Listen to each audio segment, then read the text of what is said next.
นี่เราเนาะ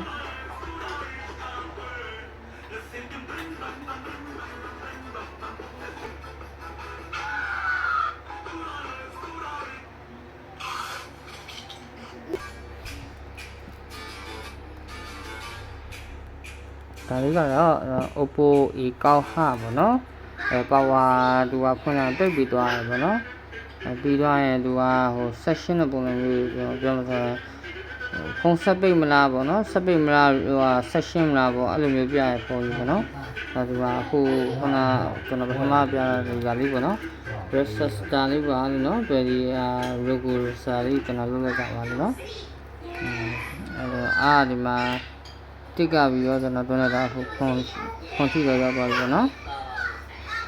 โอเคအားလုံးပဲမြင်ရလားမသိဘူးโอเคအားလုံးအဆင်ပြေကြပါစေညနော်ကျေးဇူးတင်ပါတယ်လို့နော်အားလုံးပဲ